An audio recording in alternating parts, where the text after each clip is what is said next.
They called the cops on me 8 times in just 2 days just for moving into my own lake cabin. But what my HOA Karen didn't know was that every 911 call, every fake violation, every scream of "I run this community" was evidence I quietly collected. She thought she owned the lake, the streets, even my life. She had no idea federal law was about to end her entire empire and expose a criminal network far bigger than her clipboard. When I signed the papers for my lake cabin, I thought I was buying peace, not a war. After an exhausting divorce that drained me mentally and financially, all I wanted was quiet, just me, the water, and the sound of wind through the pines. I found a place tucked along the shore of Lake Orion, a modest cabin with cedar siding and a dock that stretched out over the still blue surface. $460,000 wasn't cheap, but it felt like an investment in my sanity. The realtor mentioned something about a homeowners association that managed community events and landscaping, but I shrugged it off. After all, how bad could a group of retirees with clipboards really be? That illusion shattered the very morning I moved in. The movers had barely started unloading my bedroom set when I saw her, Claudia Mercer, late 50s, hair stiff from too much hairspray, pink sweater draped over her shoulders like some kind of suburban general's uniform, and in her hand a clipboard, the universal symbol of petty power. She stormed across the street with the kind of authority that suggested she believed she owned not just her house, but the entire neighborhood. "You can't park that truck here," she screeched, her voice slicing through the morning air.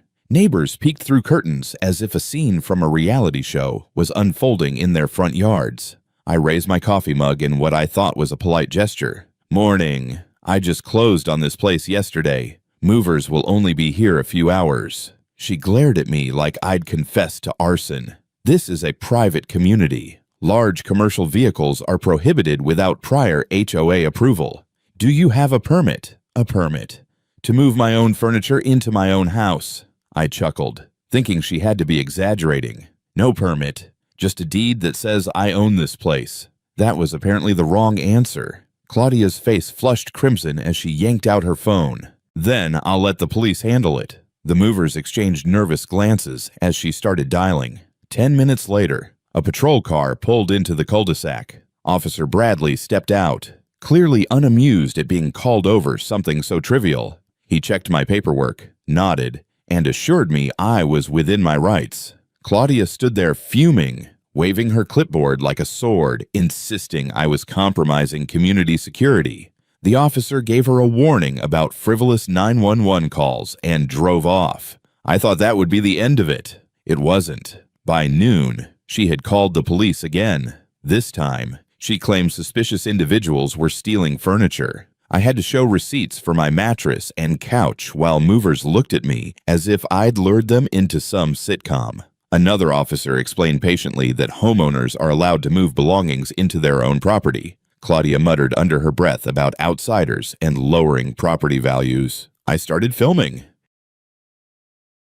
As a fraud investigator, documentation is second nature. Timestamps, officer names, the exact words she used, it all went into a digital folder. I didn't know it yet, but every note I took was laying the foundation for something much bigger than me. By the end of that first day, Claudia had dialed 911 3 times. The third time, she accused me of surveillance activity because I parked my own SUV in my driveway. Officer Bradley returned, less patient than before. "Ma'am, this is your 3rd call today. One more and we file harassment charges against you." The officer left, but Claudia didn't retreat. She marched up to me, so close I could smell the bitter tang of her perfume. Her eyes narrowed, her knuckles white on that clipboard. "Listen here, mister," she hissed. "I run this community. People like you troublemakers, renters, outsiders, you don't last long. You'll be gone just like the Johnsons." The way she said it sent a shiver down my spine. The Johnsons. I didn't know who they were, but her tone carried menace, not nostalgia. I pulled out my phone and started recording. "You can't record me without permission," she shrieked. "This is private property." I gestured around us. "We're on the public street. I'm standing on my driveway." She froze, realizing I was right, then spun on her heel and stormed back to her house. As her front door slammed, I stood there with a pit in my stomach. This wasn't about trucks, furniture, or noise. This was about control. That night, I collapsed onto my mattress, still lying flat on the floor since I hadn't finished setting up my bed frame. Exhaustion from moving weighed on me, but so did something else, unease. Claudia had said, "You'll move like the Johnsons." What did that mean? Were they bullied out, harassed until they gave up? I tried to tell myself it was just a neighbor having a bad day. Divorce had taught me how toxic people could be when they felt threatened. Maybe she'd calm down tomorrow. Maybe she'd realize I wasn't her enemy. But deep down, I knew better. Because people like Claudia don't calm down. They escalate. And when they believe they own the rules, the lake, even the very air around you, every move you make is a challenge to their authority. The next morning, with the mist still clinging to the lake, I carried my kayak down to the dock, determined to taste the freedom I had paid nearly $500,000 for. But I had no idea she'd be waiting for me, and I had no idea the war was only beginning. The next morning, I woke up determined to shake off the insanity of my first day in Lake Orion. Divorce had taught me enough about toxic people to know that obsessing over them only gave them more power. I brewed coffee, grabbed my kayak paddle, and thought to myself, this lake is why I bought this place. Today, I'm going to enjoy it. The mist hung low over the water, turning the surface into a mirror of silver and blue. I dragged my kayak down to the dock, the boards creaking beneath my boots. For the first time since signing those papers, I felt like maybe I was standing at the edge of peace. That illusion shattered when I saw her. Claudia Mercer was already there, standing at the shoreline like some self-appointed gatekeeper. She wasn't in her bathrobe this time. She'd upgraded to a pink blazer and slacks, with a laminated sign in her hand that read, Lake Access Regulations by order of Lakeview Estates HOA authorized members only. Violators will be prosecuted. Her voice cut through the morning air like a knife. Stop right there. This is private HOA water. Do you have your permit? I blinked at her, paddle in hand. Excuse me. She jabbed the sign toward me. $85 per month. Mandatory lake access fee. Paid directly to Lakeview Maintenance, LLC. Without proof of payment. You are trespassing. My first instinct was to laugh. I thought maybe she was bluffing, trying to scare me. But then I remembered the look in her eyes yesterday, that raw certainty that she controlled this community. Ma'am, I said slowly, pulling out my phone. Lake Orion is a public waterway. State law is very clear. No private entity can restrict access. Her lips curled back in a smile that didn't reach her eyes. I've protected this lake for 12 years. Outsiders like you think you can just waltz in and ruin everything we've built? Not on my watch. I opened the county records app right in front of her. Within 30 seconds, I had confirmation the lake was indeed public. I held up the screen. You have zero authority here. This is public water. Her face twisted, a storm of rage and panic colliding in her expression. Don't you lecture me on authority. I run this community, and I will not have it destroyed by troublemakers. She whipped out her phone. 911. Yes, this is an emergency. Violent trespasser attempting to attack private property with a dangerous watercraft. Send officers immediately. I stood there in stunned disbelief. Violent trespasser, dangerous watercraft. It was a kayak, for God's sake. 15 minutes later, Officer Bradley arrived again, looking weary. Ma'am, we've been through this. Lake Orion is public water. This gentleman is fully within his rights. Claudia's response was chilling. I don't care about your legal technicalities. I own this lake. My HOA owns this water and everything in it. The officer warned her about harassment, but I could tell from the gleam in her eyes she wasn't backing down. She wasn't capable of it. That's when I heard a gravelly voice behind me. Welcome to the neighborhood. Son, don't let her scare you off. I turned to see a man in his 70s, tall and lean, with the kind of posture you only see in soldiers. His name was Dalton, a Vietnam veteran who lived 2 doors down. He leaned on a cane, but his eyes were sharp, scanning Claudia like she was an enemy he'd faced 100 times before. She's driven out 3 families already, Dalton said. The Johnsons, the Martins, and the Perez family. Same tactics every time. Calls the cops, invents rules, finds them into bankruptcy, makes life so miserable they sell cheap just to escape. Then her buddies buy up the property at a discount. You're the fourth target. The chill that ran through me then had nothing to do with the lake breeze. Dalton handed me a paper, an invoice he'd kept. Lakeview Maintenance, LLC monthly lake access fee, 80. Non-payment will result in legal action. Been paying this nonsense for years, he muttered. Never seen a dime spent on maintenance. Only thing Claudia maintains is her chokehold on this community. As he spoke, 2 other neighbors walked over cautiously, glancing at Claudia's house to make sure she wasn't watching. A grandmother with silver hair told me her grandson wasn't allowed to visit because Claudia had once called the cops on a 6-year-old for excessive noise violations. A young couple described how they'd been fined $500 for placing garden gnomes in their yard. The stories poured out, each one darker than the last. Parties shut down, flags banned, fines for parking cars in driveways. It was systematic intimidation dressed up as community standards. I felt my investigator's brain kick into gear. This wasn't random harassment. It was structured, organized, like a corporate fraud case I'd once worked on, except this time, the victims were families trying to live their lives. I looked at Dalton, then at the frightened neighbors clustered around him. Why hasn't anyone reported this suitor gone to the county? Dalton sighed. Some tried, but Claudia knows how to twist things. She makes everyone look like troublemakers. By the time complaints reach the county, they're buried in paperwork. People give up. They move away. That's her playbook. I clenched my fists. My divorce had taught me the cost of surrendering to bullies. And I wasn't about to lose my dream cabin to one more tyrant. I went home that night and opened a new folder on my laptop, Operation Lakefront. Every video, every receipt, every police report, every neighbor's testimony, I saved it all. Claudia thought she had me cornered. She thought fear and intimidation would drive me out. But what she didn't know was that she'd just picked a fight with the wrong man. Because this wasn't just a feud anymore. It was the beginning of an investigation that would unravel her entire empire. By Sunday morning, I told myself maybe things would calm down.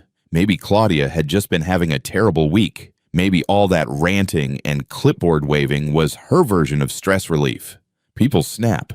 Right, but when I strapped on my life jacket and carried my kayak down to the dock, I learned quickly Claudia Mercer didn't do calm. She did escalation. She was already there, waiting like some twisted lake sentinel. The laminated sign still hung from her hand, but this time she'd upgraded her performance with a bullhorn. A bullhorn, at 8 o'clock in the morning, blasting across the otherwise quiet lake. "Stop right there," she bellowed. Voice amplified and echoing off the water. "This is a restricted waterway. Trespassers will be prosecuted." I froze mid-step, the absurdity of the moment almost surreal. "Claudia, it's public water. State law says anyone can launch from their property. You can't stop me." Her reply was to flip open a bright orange binder full of what looked like fabricated regulations. By authority of the Lakeview Estates HOA, Section 4.2, Subsection B, no unauthorized vessel may enter these waters without an active monthly permit. Penalty, $5 per incident. I almost laughed. Almost. But her expression wasn't comedic, it was deadly serious. And behind her on the shore, I noticed 2 bulky men in matching polo shirts with Community Safety Patrol printed across their chests. They stood with arms folded, watching me. Enforcers. My stomach turned. "Lady, it's a kayak," I muttered. "Do I look like a cartel smuggler?" That's when she made call number 4 to 911. I heard every word. "Violent trespasser with a dangerous watercraft is attacking our lakefront. Immediate SWAT response required. SWAT.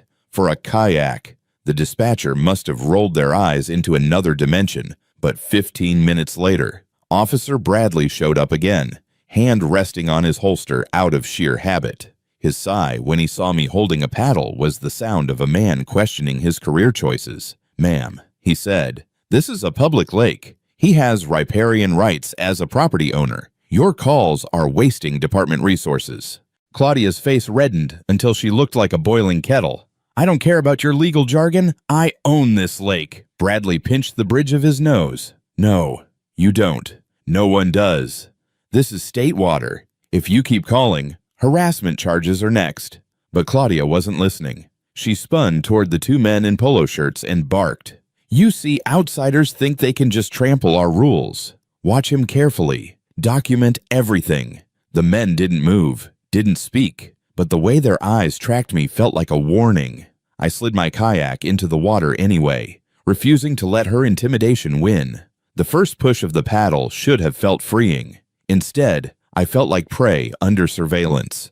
Claudia shouted into her bullhorn the entire time I paddled, spewing accusations of chemical pollution, property invasion, and ecological terrorism. When I returned to my dock, Dalton was waiting, shaking his head. Told you she doesn't quit. She's not crazy, son. She's calculated. He handed me a stack of envelopes, HOA letters he'd saved over the years. Each one was stamped with threats of fines, liens, or legal action. Each one bore the signature Claudia Mercer, President. This isn't an HOA, Dalton said. It's racketeering. As if on cue, another neighbor, Mrs. Alvarez, hurried over, clutching her own letter. Her hands trembled as she held it out. She fined me $500 for my daughter's graduation party, said it violated community harmony. We ended up canceling. My girl cried for weeks. The fury bubbling in my chest was unlike anything I'd felt. Even during my divorce, Claudia wasn't just a control freak. She was extorting people, weaponizing fear, isolating families until they broke. That night, I pulled up public business records. Within minutes, I traced Lakeview Maintenance LLC to Claudia's brother-in-law, operating out of a P.O. box 2 towns over. The so-called lake access fees funneled straight into his account. Fraud, plain and simple. I knew then this wasn't neighbor drama anymore. It was criminal conspiracy. But Claudia didn't stop at paperwork and phony rules. She escalated in new, unsettling ways. That evening, as I fired up the grill to cook burgers on my deck, she stormed across the street, phone to her ear again. Minutes later, the dispatcher's voice carried across the yard. Backyard grilling is legal statewide. Ma'am, no. We will not send officers for domestic terrorism caused by hamburgers. Domestic terrorism for grilling. When the dispatcher hung up, Claudia pounded on my door, screaming, "You'll regret this. I'll drive you out like the Johnsons. You'll beg to leave." Her voice was so shrill, the neighborhood dogs barked in chorus. I hit record on my phone, documenting every word. Her mask had slipped completely now, the suburban civility gone. She wasn't trying to enforce rules, she was declaring war. And standing there on my porch, listening to her rant, a single thought crystallized in my mind. This woman had done it before, and unless someone stopped her, she would do it again. The difference now was simple. I wasn't leaving. And unlike the families she'd terrorized before me, I had the skills and the will to fight back. So I gathered my notes, my recordings, my photos, and every story Dalton and the neighbors had shared. Claudia thought she'd cornered me with her fake rules and bogus threats. She didn't realize she'd handed me the evidence I needed. And by the time I was finished, her clipboard empire would collapse under the weight of federal law. The fourth day in my new home felt like a turning point. I woke up with that restless energy in my chest, the kind I used to get when working fraud cases, when I knew something wasn't just suspicious but rotten to the core. Claudia Mercer wasn't just a noisy neighbor or a petty HOA president. She was running something calculated, something that smelled of money and intimidation. Dalton stopped by that morning with a thermos of coffee and a look in his eyes that told me he was finally ready to talk. "Son," he said, lowering his voice, "what I told you before, that was only the half of it. You need to hear the rest if you're going to survive here." We sat on my deck, the lake sparkling calm as if mocking the chaos that hung over this neighborhood. Dalton explained how, years earlier, a family named the Johnsons had bought the house 3 doors down, a young couple with 2 kids, eager for lake life. Within months, Claudia started hitting them with fines, noise violations because the kids played outside, aesthetic violations because they painted their shutters blue instead of beige. Then came the lake access fees. The Johnsons refused to pay. Claudia called the cops on them 16 times in 2 months, claimed their dog was dangerous, even accused them of vandalizing her garden. By the time they sold and left, their property value had tanked. And guess who bought it through a proxy? Claudia's cousin. Dalton's voice hardened. She's built an empire by driving families out and consolidating control. Property after property. Son, always the same playbook. As if to prove his point, Mrs. Alvarez joined us, clutching a folder. She opened it and laid out a stack of letters, each stamped with bold HOA headers, violation notices, fines, legal warnings. One read, unauthorized decoration, $250 fine for placement of unapproved lawn ornaments, garden gnomes causing community disruption. Another, unapproved gathering, $500 fine for graduation, party causing generational noise disruption. Generational noise disruption for teenagers celebrating a milestone. My blood boiled as I read. This isn't random harassment, I muttered. This is systematic exploitation. Fraud disguised as governance. Mrs. Alvarez's eyes watered. We thought about leaving, but we couldn't afford it.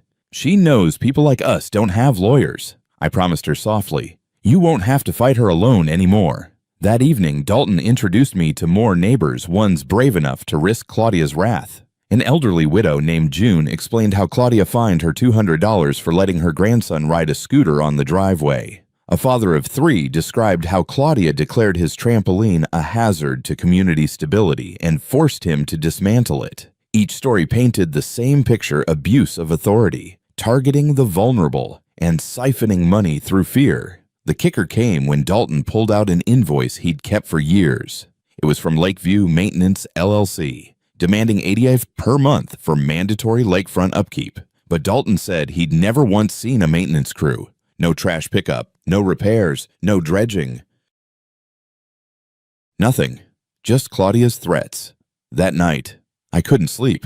I sat at my laptop, poring over county business records. It didn't take long to trace Lakeview Maintenance, LLC to Claudia's brother-in-law, operating out of a small accounting office in a nearby town. My heart raced as I realized the scale. She had created a shell company to funnel HOA fees into her family's pocket. I leaned back in my chair, exhaling sharply. This wasn't just harassment. This was wire fraud. This was RICO territory racketeering. But Claudia wasn't finished with me yet.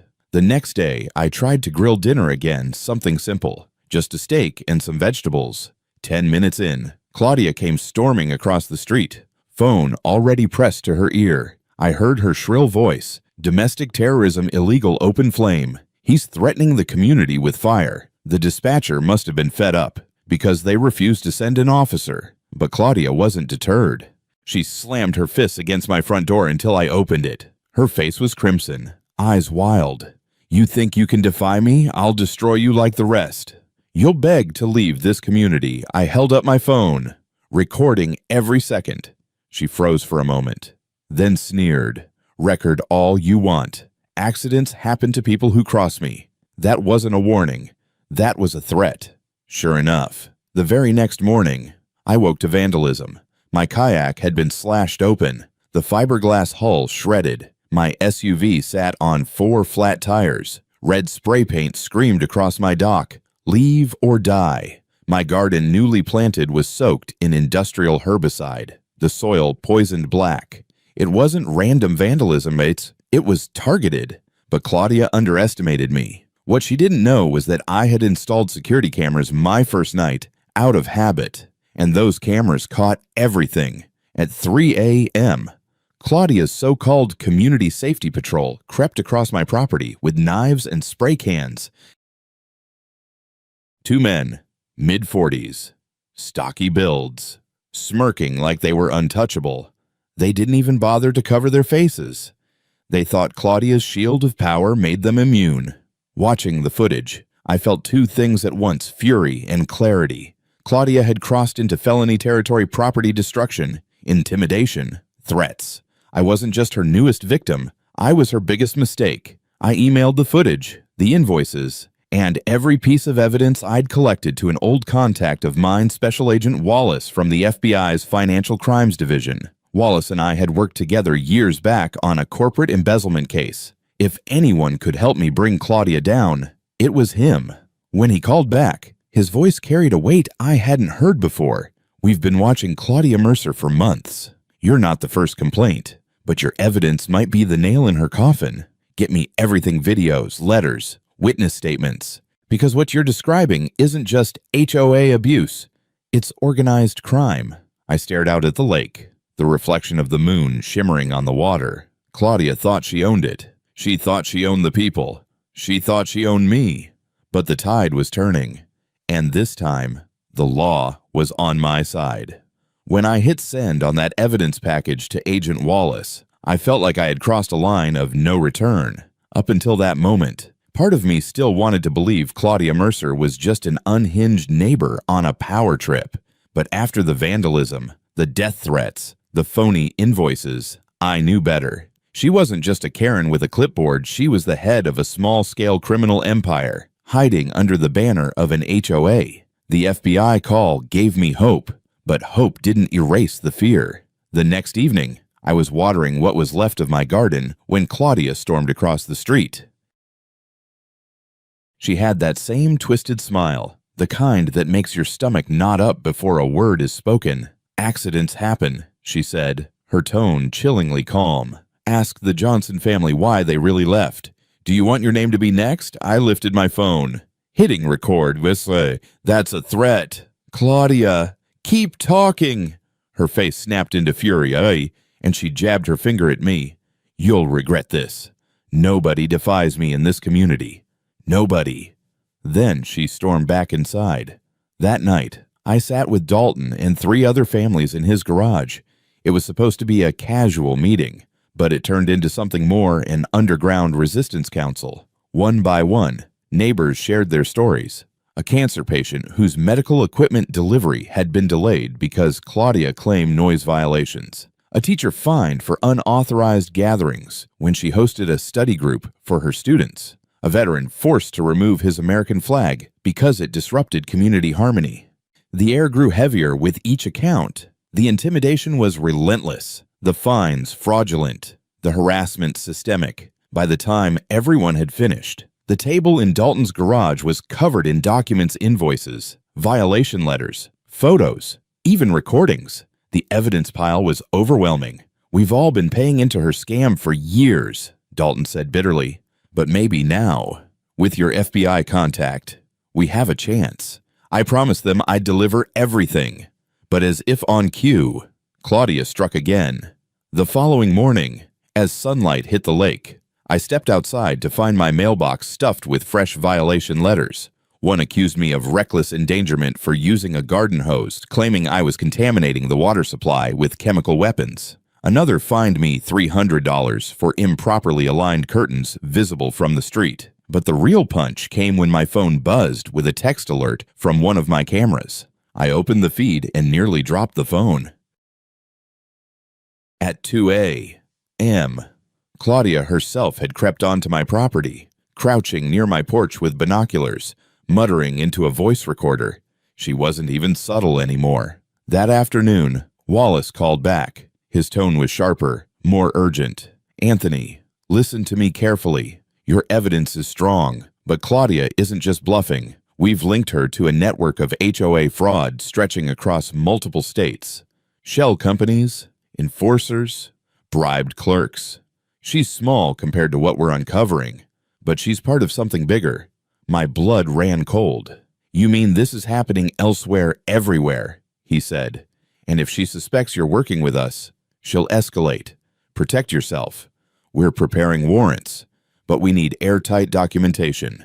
Don't let her know you're in contact with us." Too late, I thought grimly, because Claudia seemed to sense everything. That evening, as I sat on my porch pretending to read, I caught her watching me through her blinds, binoculars raised. 20 minutes later, I heard her shrieking into the phone, "Federal agents stalking innocent widows, deep state conspiracy targeting community leaders." Sure enough, Officer Carter arrived, looking exhausted. He took one glance at me, one glance at Claudia, and shook his head. "Ma'am, citizens have the right to speak to federal agencies. Stop wasting our time." Claudia wasn't deterred. Her voice rose to a screech.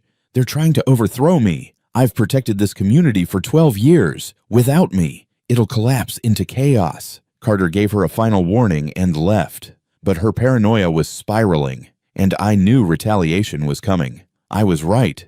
2 nights later, I woke at 3 a.m. to the sound of hissing. My heart raced as I grabbed my phone and checked the cameras. There they were again, the 2 enforcers in polo shirts, crouched beside my SUV, slashing tires and spraying herbicide across my lawn. One of them looked straight into the camera, grinning. They wanted me to see. The next morning, Claudia approached while I stood surveying the wreckage. "Accidents happen," she repeated with that chilling smile. "Leave, or you'll wish you had." That was the final straw.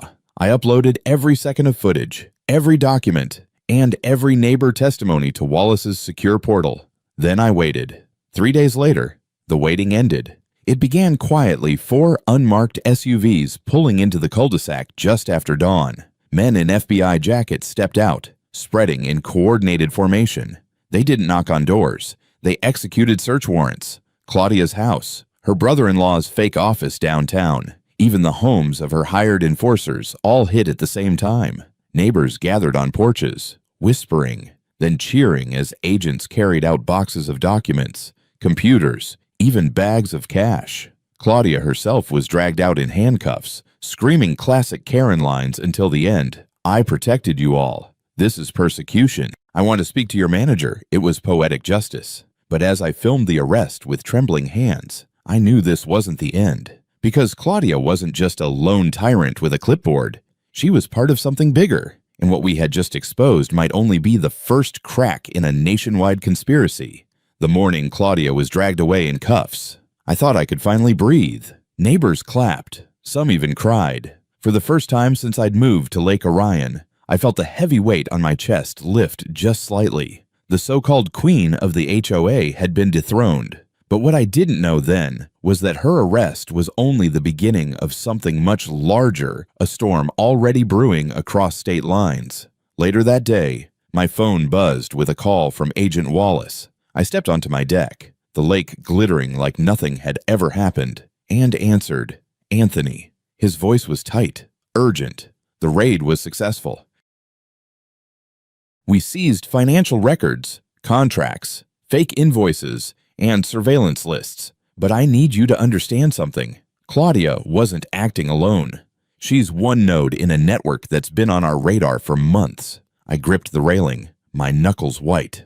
A network. He explained federal investigators had found identical shell companies to Lakeview Maintenance LLC operating in 12 states. HOA presidents, people just like Claudia, were funneling money through the same schemes: fake maintenance fees, bogus violation fines, and intimidation campaigns. The FBI suspected someone higher up had written a literal playbook for this fraud. Claudia had just followed it step by step. I felt a chill run through me. So Claudia was a puppet. A loud one, Wallace admitted. But yes, your evidence ties her directly into the larger conspiracy. And we're going to need you, Anthony. Your documentation is airtight. It could help us bring down the entire network. I wanted to feel proud, but all I felt was unease. If there was a nationwide scheme, how many families like mine had suffered? How many neighborhoods had been terrorized that night? Dalton invited me and several neighbors over to celebrate Claudia's downfall. His garage was packed. More than 20 families gathered together for the first time in years without fear of her barging in. There was beer, food, even laughter. People swapped stories not as victims, but as survivors. Yet, even in the warmth of that moment, I couldn't shake what Wallace had told me. I looked around at these families' parents, kids, grandparents, and wondered how many more across the country were sitting in garages just like this, scared and waiting for help. Dalton clapped me on the shoulder. "You did it, son. You gave us our lives back." I managed to smile. We did it. But this isn't over. Not yet. The next morning, I learned how right I was. My phone buzzed with an unknown number. I opened the message, and it stopped me cold. "Congratulations on your victory. You've just made enemies bigger than Claudia. A friend. I stared at the screen, pulse thudding in my ears. Someone knew. Someone was watching. I forwarded the message to Wallace, who called within minutes. Don't panic, but be careful.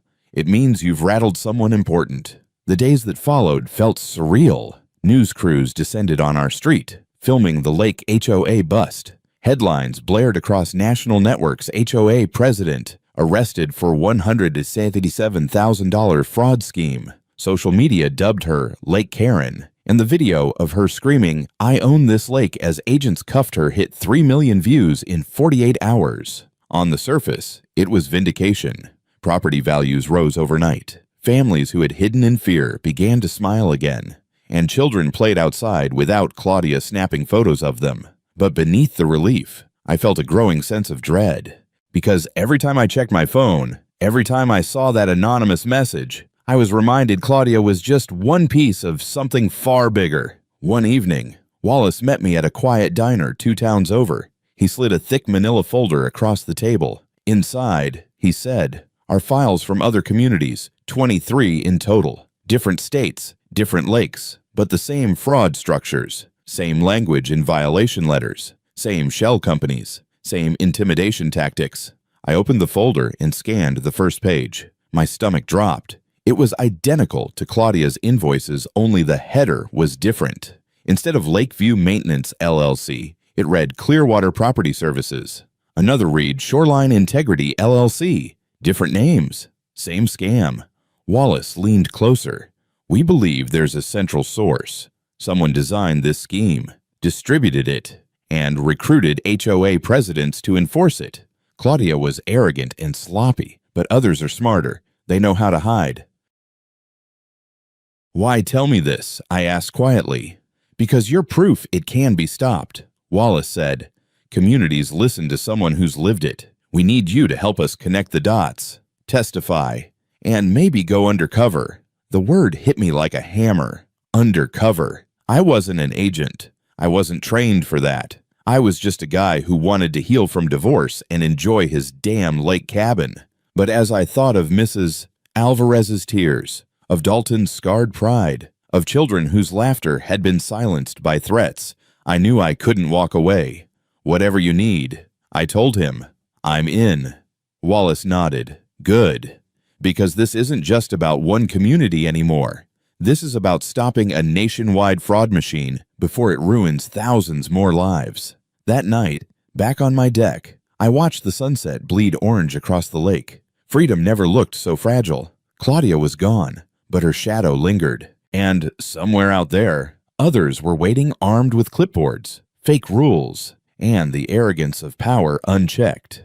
But this time, they wouldn't win. Because now, I wasn't just a homeowner. I was a witness, a fighter, and, with the FBI at my side, a weapon aimed at the heart of a conspiracy bigger than any HOA board meeting. The war against Claudia Mercer was over, but the battle against the network behind her, that was only beginning. The raid that took Claudia down was a spectacle the neighborhood would never forget. At dawn, FBI agents moved like a synchronized machine. Unmarked SUVs lined the cul-de-sac, their headlights cutting through the mist. Agents in Navy windbreakers poured out, weapons holstered, but presence undeniable. Neighbors peeked through blinds, some clutching mugs of coffee, others holding their phones high to record the moment. I stood on my deck, heart racing, and watched the empire Claudia had built crumble piece by piece. They stormed her house first. Agents shouted commands, and within minutes, Claudia was marched out in handcuffs. She screamed until her face turned crimson, shrieking phrases that would soon become viral memes. This is persecution. I am the law here. I demand to speak to your manager. The irony was so sharp it almost made me laugh. Even in the face of federal agents, she still thought she could escalate the situation with her clipboard mentality. But what really shook me wasn't Claudia, it was what came out of her house. Boxes of financial records, USB drives, ledgers filled with names and payment logs, evidence stacked in neat rows as agents carried it to their vans. And then there were the surveillance files, binders stuffed with notes on neighbors' daily routines, their visitors, even the schedules of their children. She hadn't just harassed us, she'd stalked us. As Claudia screamed from the back of the FBI vehicle, neighbors poured into the street. Cheers erupted. Dalton saluted the agents, tears wetting the corners of his eyes. Mrs. Alvarez clutched my hand and whispered, "We're free." Children ran barefoot across lawns, as if celebrating the fall of a dictator. For the first time since moving here, I felt hope bloom like sunlight breaking through clouds. But the agents weren't finished. They simultaneously raided Claudia's brother-in-law's office in town. That little accounting firm turned out to be nothing more than a laundering operation for HOA fraud. They found fake invoices, bank records linking directly to Claudia's accounts, and even cash stuffed inside ceiling tiles. The so-called Community Safety Patrol enforcers weren't spared either. Agents hit their homes, dragging them out in handcuffs as stunned wives and children looked on. By mid-morning, the neighborhood had transformed into a block party of relief. Families who had once avoided one another for fear of being reported now gathered in clusters, talking, laughing, crying. The fear that had silenced them for years was gone. But in the middle of that celebration, I couldn't shake Wallace's warning. Claudia was just one piece of something larger. Her downfall was victory. Yes, but also bait. That night, the news exploded. Local stations ran live coverage. CNN scrolled headlines, HOA president arrested in federal fraud raid. Fox News went blunt. Karen called cops 47 times now. She faces federal charges. Clips of Claudia shrieking about owning the lake racked up millions of views online. Memes flooded social media. Lake. Karen trended globally within hours. Neighbors celebrated. But I spent the evening combing through the footage I had gathered, matching invoices, cross-referencing with what Dalton and others had given me. It was all too perfect, too patterned. Claudia's fraud wasn't improvisation. It was scripted. 2 days later, Wallace confirmed it. We met again in that quiet diner. He laid down another stack of files, thicker this time, heavier. "Here's the kicker," he said, tapping the papers. "Every HOA president we've been investigating uses nearly identical documents. Same fonts, same phrasing, same bogus fee structures, different names, different states, but the same blueprint." I flipped through pages in disbelief. One letter from a Florida HOA threatened a family with fines for generational disruption of peace because their grandchildren played tag. Another from Texas demanded $95 a month for exclusive pawn protection services. The wording was nearly identical to Claudia's. "Someone wrote this playbook," I said slowly. Wallace nodded. "We think there's a central figure. Claudia wasn't smart enough to create this. She was just following orders." I felt the weight of it sink in. If the FBI was right, Claudia's arrest was just a single domino in a line stretching across the country. Thousands of families could be living under the same tyranny, unaware that their suffering was part of a coordinated racket. Back home, neighbors gathered for what Dalton called the Freedom Meeting. We met in his garage again, but this time, the energy was different, lighter, hopeful. Families brought food, laughter filled the air. Children played without fear of violations. But when the conversation turned to the future, everyone looked at me. "You started this fight," Dalton said, his voice steady. What happens next? I hesitated, then told them the truth. Claudia wasn't acting alone. There's a network out there. What happened here is happening across the country. Silence fell. Faces that had just begun to relax tensed again. Mrs. Alvarez whispered, "So it's not really over." "No," I admitted, "but at least now we know. And now we have allies." At that, Dalton raised his glass. "Then we'll fight again if we have to. Together this time." The garage erupted in cheers, but deep down, I felt the same gnawing unease I'd carried since that anonymous message. Victory felt sweet, but temporary. We had cut off the head of one snake, but the nest was still out there, coiled in the dark. Later that night, alone on my deck, I sipped coffee and stared at the moonlit water. Claudia's signs had been ripped down, her threats silenced, her clipboard broken, yet I couldn't help but wonder who wrote the rules she followed, who was still pulling strings, orchestrating fraud across dozens of communities. And then my phone buzzed again. A new message. Claudia was nothing. The real game is just beginning. We'll be seeing you soon. My hand shook as I read it. Whoever was behind this knew I wasn't done, and neither were they. The message on my phone glowed like a warning flare in the dark. Claudia was nothing. The real game is just beginning. We'll be seeing you soon. For a long moment, I sat frozen on the deck, the reflection of moonlight rippling across Lake Orion. I had thought Claudia Mercer was the monster in my story, the tyrant who wanted to break me. But now it was clear she was just the opening act. The following days blurred into a strange mix of relief and paranoia. On one hand, the community was transformed. Children splashed in the lake, neighbors held barbecues without fear of sirens, and Dalton finally raised his American flag high on his porch. Property values surged, realtors buzzed, and for the first time in years, faceless laughter echoed down the street. But on the other hand, I couldn't shake the sense of being watched. Every time a car slowed near my house, every time an unfamiliar number pinged my phone, my chest tightened. Agent Wallace checked in daily. He confirmed that Claudia was facing 15 counts of wire fraud, multiple charges of harassment, and racketeering under RICO statutes. She was done. But her trial revealed something chilling during cross-examination. Her lawyer slipped a phrase that sent shivers down my spine. My client was following established HOA protocols that were widely distributed nationwide. Protocols. Widely distributed. The courtroom murmured, but to me, it was a confirmation of everything Wallace had warned. Claudia hadn't invented her system of control. She'd been given a manual. When the guilty verdicts came down, neighbors celebrated like it was the 4th of July. Fireworks burst over the lake, kids ran through sprinklers, and families hugged one another, finally free of her reign. I stood at the edge of the dock, watching it all unfold with a bittersweet smile. Yes, we'd won, but I knew deep down this was just a battle. The war was bigger.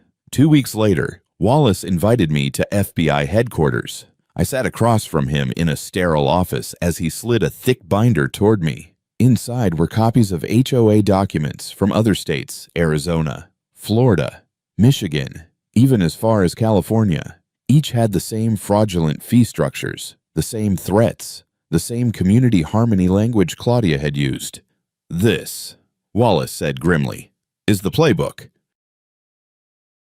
Dozens of presidents have been using it. We've traced it back to an anonymous consulting firm that doesn't legally exist. Our theory, a ringleader distributing this system for profit, teaching HOA leaders how to weaponize power. I flipped through the binder, heart sinking with each page. So what happened here is happening everywhere. Exactly.